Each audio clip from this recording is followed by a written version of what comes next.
Go deeper. Welcome to the Go Deeper podcast, your new favorite late night show. I'm Ruby Dean.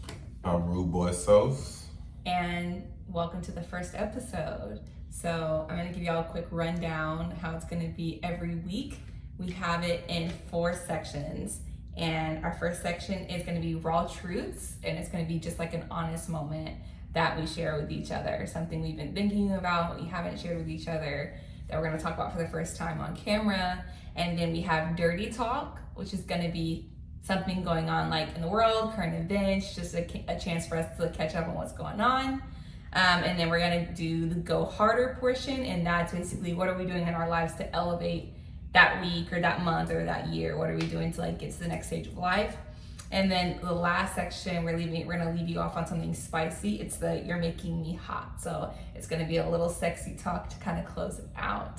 So are you ready to get into it? Yeah, I'm ready. I'll let you lead the first section since I just talked so long. Jeez. So all right. So we starting off with raw truths. Raw truths. So I mean, my raw truth is I hate how like we be so good for like a good stretch, 2, 3, 4 weeks, maybe a month, where we don't argue, where we're on the same page. Then we'll have like one day where we just go at it, we flip, and then it's like we're screaming off the top of our lungs at each other, and then it's like we're trying to go away from that. So it's like we've been working on that, and it's like that's been a hurt on our relationship. But I hate when we do that. For instance, yesterday, yeah. Like, long story short, we were supposed to hang out, and I ended up... We were supposed to go on a date. We were supposed to go on a date. It's Sunday, we were supposed to hang out all day, go on a date, go see Little Mermaid, and I ended up going to work. I didn't know I had work. I woke up and I was like, oh crap, I got work. So I picked up a shift, so I went in, and then I was looking for movie times after I get off work at 7 p.m., and there was nothing good, so I called her, I explained, I communicated, there's nothing good. Let's go to a bar, like a wine bar for the date, but they closed early, so I couldn't do that either. So when as I'm getting off, I'm like, all right, we're not going on a date no more. She said, okay, I understand, we can plan it for another time. I was like, okay, cool. I communicated, I'm working on communication. I communicated that. And then as I'm getting off work, I'm like, okay, like usually when I work like that, I go to the gym afterwards. I just call her, hey, I'm going to the gym. Cool. She's like, all right, that's fine. She doesn't stress out or say it's a problem or anything there. And then I spend like an hour and a half at the gym. Then I get home and the tension's already there. I tell her I'm gonna go. She makes a smart remark about, dang, I didn't know. Let me just like set the stage a little bit for people who don't know us. We've been together because we didn't really explain our relationship. Yeah. We've been together now for 3 years, and we just moved in together a few weeks ago, maybe 3 weeks ago. So we're adapting to that kind of thing. Yeah. But yeah, so we were supposed to go on a date. It didn't happen because he had to work, and then he comes home from work 3 hours later. Then he gets off. He gets off at 7. Got home around 10. And from my perspective, yes, we couldn't go to the movies. Yes, the wine bar was closed. But we live in Houston. There's a million things open, and it's Memorial Day weekend. If you really wanted to take me out, you could. And the lack of effort is what upset me. The lack of effort, just because one thing didn't go as planned. If you wanted to take me out, there's a million other options that you did not choose. And another part of our relationship that we didn't explain, she works on the road, so she only comes home for 3 days, and in those 3 days, she expects the world to revolve around her, and that's hard. I gotta flip my whole game plan, my whole schedule, and that's what I'm trying to adjust to, trying to figure out when she comes home for 2-3 days, how to still be productive with myself, be the best version of myself, and fulfill her needs and the feelings that she wants and has. But so we kind of got into it. She said a smart remark about coming home 3 hours late, and that made me flip because I'm like, in my head, I'm communicating, and now you're giving me attitude about it. So I go take a shower, go to my studio, and just start working on like editing a video that I'm doing. And she comes up crying, and long story short, we go at it, we're flipping, we're yelling at each other, top of our lungs, we're disrespecting each other, and it's like, it don't be like this. I don't know why it's always like this, but we're trying to work on that. But that was just my raw truth. I hate when that happens, how we go 0 to 100. We're good for a week, 2, 3 weeks, 4 weeks, a month, 2 months. Then it'll just be that one day where we're just, Yeah. But That was my raw truth. Yeah, it was a rough day. Like, I don't even like have the energy to like get in depth into it. We're just kind of now getting over it. Yeah. But I want to get into my raw truth. And my raw truth is that it's so funny. When I'm drunk, which is not often, I don't drink a lot, but I do like get a little tipsy because I travel a lot for work. So I always get a mimosa in the airport because it just helps flying be easier. And there's so many babies in the airport. Like, everybody has a baby in the airport. Yeah. And when I'm drunk, I want kids so bad. Like, I look at babies and I'm like, I just want a baby. Why not? But when I'm sober, I'm like, hell no. And I'm like trying to figure out why my brain, when I'm drunk, wants kids. And so for me is like, fuck them kids. Because you're emotional. You're in your feelings. Trying to make a baby tonight? No. Not drunk enough for that. What a curve. Okay, going into our next segment. Dirty talk. Dirty talk. I'm gonna let you have the floor on this. Dirty talk, like I said, is our current event segment. So as you can see by the lights color, by the jersey, today it was a major day. Okay, yeah. So today was Game 7 of Miami Heat versus Boston Celtics series. I'm a Miami Heat fan. I was born in Miami, raised there for a little bit before I moved to Houston. But this year we've had a bad year. I've been pissed off with them. Like I said, I'm not watching no more of the regular season games. Like after January, we barely made it into the playoffs, and since we've been in the playoffs, we've had a run. We've knocked off the best team in 5 games. Jimmy Butler's been going crazy. We played against the New York Knicks, went to New York, beat them boys. Now we had Boston. We were up 3-0. Like, I was geeked, I was excited, but then all of a sudden things turned. Boston wins game 4, Boston wins game 5, and then game 6, Boston wins by a tip with 0.2 seconds left. So that, my blood pressure's been high. Like, I've been screaming at all the players, like, F you suck, this and that, but I mean. It's so funny because all I hear, I don't even watch games with him because like I can't he listens to the game so loud and he screams. It's like I get overstimulated, so I don't even watch the games with him. But it's funny when I hear you yelling, I don't know how the game's going. I have to look. Because even earlier today, he was like, what the F are you guys doing, you fat fucks? And I look at the score and they're like up 10. I'm like, you're just mad regardless. No, because in this thing, in basketball, it's a game of runs. Things can change so fast. Like, you go use the bathroom real quick, you come back, a 20-point lead is now a 1-point lead. So it's like, this is game 7, I don't want And this is crazy because just 2 days ago, we were out at his friend's birthday dinner. Yeah. And this was game 6 of the Celtics and the Heat. And the Heat lost by 1 point. 1 point. In the last like millisecond of the game. That shit was wild. So this is a crazy like comeback for them to win on the Celtics home court. Yeah, so this was game 7 and we beat them by like 20 points. I'm excited. We're going to the NBA Finals. We play the Denver Nuggets. And we've been the underdogs all playoffs and we're again the underdogs now.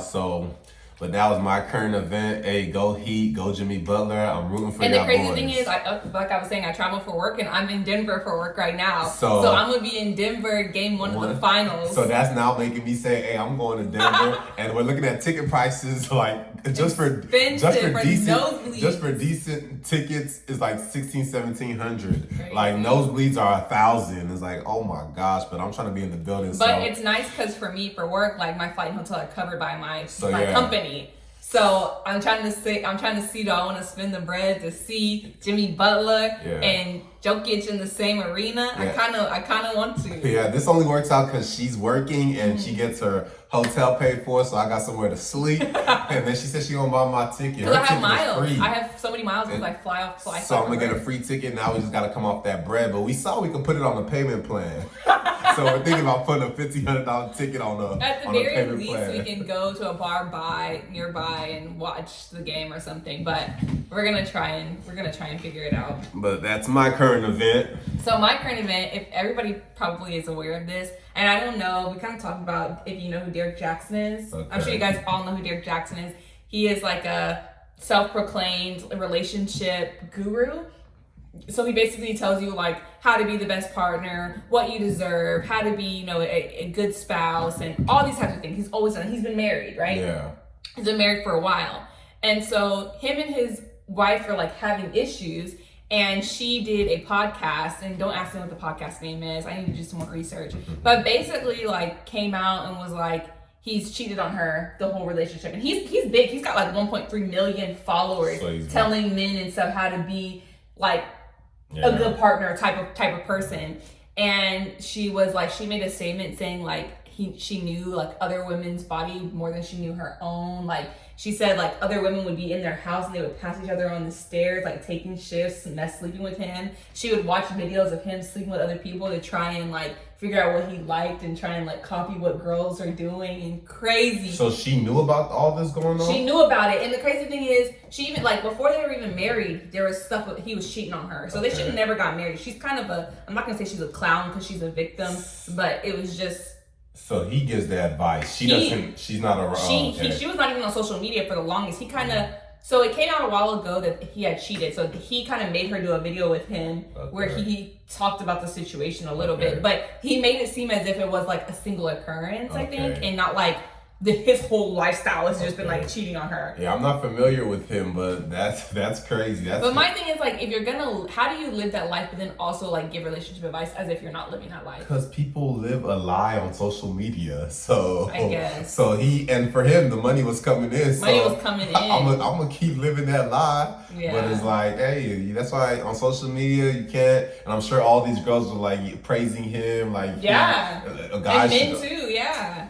And it was funny because, you know, I like Kev on Stage and his wife and like his people. And Kev on Stage's wife, Melissa, she does a dating show. Okay. And she said that guy, I guess Derrick Jackson, had tried to like be on there. And she said she always kind of got a weird vibe about him and she didn't want him on there. And then she found out about this too. Found out about all this. I just thought that was crazy. Like, I just feel like you should practice what you preach. But I do understand, like, if the money's coming in, I'm not going to tell the world I'm a cheater so everybody stops listening to me. So like, but still. So when did it like come out that he's been cheating? Like, when's the big like? So this was like a week ago. So everybody's been frying. Everybody's been.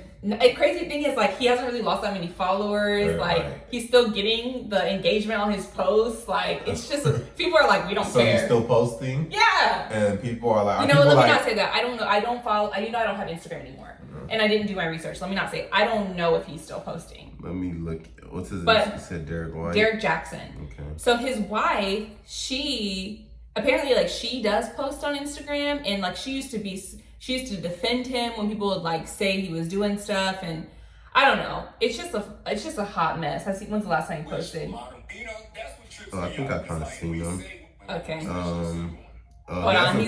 He's kind of doing some research, looking at the videos. He hasn't posted since October. Oh, so it's been a minute. Oh no, hold on. May 10th. May 10th. Okay, so a few days. 2 weeks ago.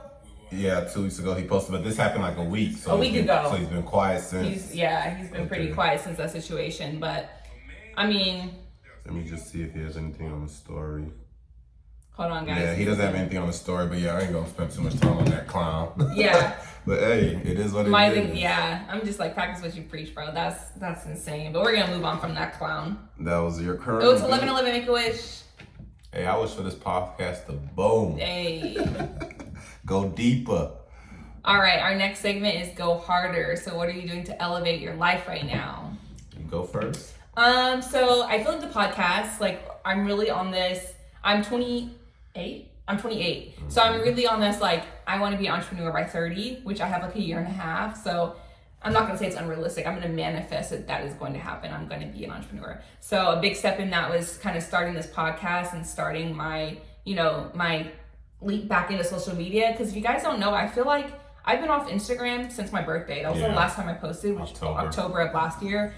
Even TikTok, I haven't posted. I've just like been off of social media because I don't really like it for being a consumer of content, but I want to get back into it for posting content. But even to post good content, you have to consume content because you have to see what's relevant and what people want to see. So I'm just in that. It has to be for research. It has to be for research. I'm in that kind of like struggle balance. Like I really want to get back into it. And then also we just started a business together. We got our LLC for H-Town Bounce. So we just started a party rental company. and our first bounce house just like came on Sunday. So I created the website, I got business cards, like I'm really trying to get business popping and like kind of add some more things to our inventory. I ain't gonna lie, she's been on her. She created a whole website. Like I mean, she did a website in like 4 days. I'm like, I ain't never seen you create a website. Until I create a website, all of a sudden I know you can create. Now I know you can create websites, but she's been on her A game. Shout out to her. You've been going like I've been wanting her to think entrepreneur for a minute. It was taking some time, but there's an age gap between us. Like we always feel like his mindset is a little bit ahead of mine, but mine follows shortly. Yeah, but she's been on that, so she's been motivating me. So I was like, we're gonna take it serious. We're gonna go promote the business. But if you're in Houston and you have kids and you're watching this, hey, rent from us. Cool. I'm gonna put the link to our website down below. But yeah, that's what I've been doing to go harder at life. I've been trying to get more back into investing because after freaking crypto threw my money in the garbage, I stopped investing, which is not smart. Yeah. So I'm slowly putting my money back into investing. Like stock market. And like stock market and crypto. Yeah. Yeah. So that's good. That's good. Me going harder right now. I'm like, hey, I've been kind of doing like earlier this year. I kind of set up my Airbnb. Just to do a little bit of entrepreneurship type things. I set up a Turo account, rented my like Challenger on there. But as of late, I've been trying to take on a travel assignment gig. So I just booked an assignment in like Virginia. So I'm gonna be hitting the road. It's like a 13-week assignment with adolescents, kids. So I work in mental health. I'm a nurse. I work in mental health. So I'm gonna be dealing with some badass little kids. So and they cool with me. They know social love the kids. So shouldn't be too bad, but I ain't traveled in a while, and it's like I just want to go out and make some money real quick. It's a 13-week assignment, so I may be back and forth. But it's gonna be hard again with like us trying to do the podcast and start a business. And we were both on the road, so we're gonna definitely try and make it work. But it's definitely a lot. Yeah. But I guess the goal for you is like make this money and then you can chill. Yeah, for me it's to make this, because right now it's like I don't like hitting the road. I'm really tired of nursing. So for me, this is just something to just get a little bit of money in my pocket so I can pay for the businesses that I'm trying to start. Like I want to get into flipping houses. That was my other part I'm trying to go hard at. I've been doing research, watching videos, trying to figure out how to get into flipping houses. And it's like, so I want to kind of be in a comfortable place. I have some other business ideas that need money. You need money to make money. So I just want to go put some money in my pocket and then take the rest of the year off kind of with nursing and kind of get into entrepreneurship. That's what I've been doing as of late, to go hard. Yeah, I feel that. And then the last topic. So we're leaving you with something a little spicy. So this is, I already forgot the name of the segment. What is it? You're making me hot. You're making me hot. I'm about to. Oh, no. All right, let's hear something that's making you hot. Okay. So since she's been on the road a lot, something that's making me hot is like the first time we have sex on the oh god, the first time coming back, like when her coming back from a trip and we ain't had sex in a minute, but like that first time we had sex, like it'd be on point, like it'd be 100, it'd be 300, but I don't know, that's how I'd be like, damn. And then like the first time, like when she comes back, and then like for me, I love my nipples being licked. So when she gets to licking the nipples, I'm like, damn, man, you got me weak right now. Oh, God. Just the other day, she had me weak, but it was good. I have no follow-up from that. Something that's making me hot is like, I'm a Christian, I'm saved, so none of this is truth, but it's the truth. Whenever I'm watching, like, what do you call it? I don't want to say the P word, but you know what I'm saying. When you're watching people having sex on camera, online. Yeah. So, what category do you watch when you watch that? I've been exploring. Oh Lord, what does that mean? I mean, you don't have to share if you don't want to share. I'm gonna chill out on that. That'll be a raw truth later on. So it's funny. I like when people are, what do you call it, like dirty talk, but like mean dirty talk. Like I don't know how to explain it. Is it like when they're getting like derogatory? But is it like the ones where they begin beating? No. I don't like. But it's to me, it's not the action, it's the verbiage, it's the wording. Is that a type of category? Yeah, you just like, it's just like dirty, like aggressive dirty talk where you're like, I don't even know how to explain it. I'm not gonna. I know I'm gonna bleep it. Okay. But you know, extreme dirty talk, I really enjoy watching. But like, I don't think that I would enjoy that in my personal life because I feel like it would offend me. True. But I mean, I think you wanted that sometimes. You told me you wanted me. But I feel like if you were okay, that's what I should say. That's what I say when I'm searching up. I say name calling. Okay. I like name calling type stuff. But like I feel like getting called the B word and stuff like that. Yeah. That's what you like watching. You know. Yeah, you said you like that all the time, but as long as you're not like, I forgot how you said, and for me, it's hard for me to do that with her, like, because I don't see her in that light, so I'm not. I don't really think about like that in my personal life. I think it would offend me, but when I'm watching something, I enjoy it. But she asks for me to do it sometimes. I was just like, I can't do that, not to you, but. But anyway, that's that. Appreciate y'all tuning in to our first episode. Yes, we will see you guys. What were you gonna say? Many more on the way. Yeah, we'll see you guys next week on the Go Deeper podcast. Let's get it, man. Bye. Hey, pressure. Hey, we out.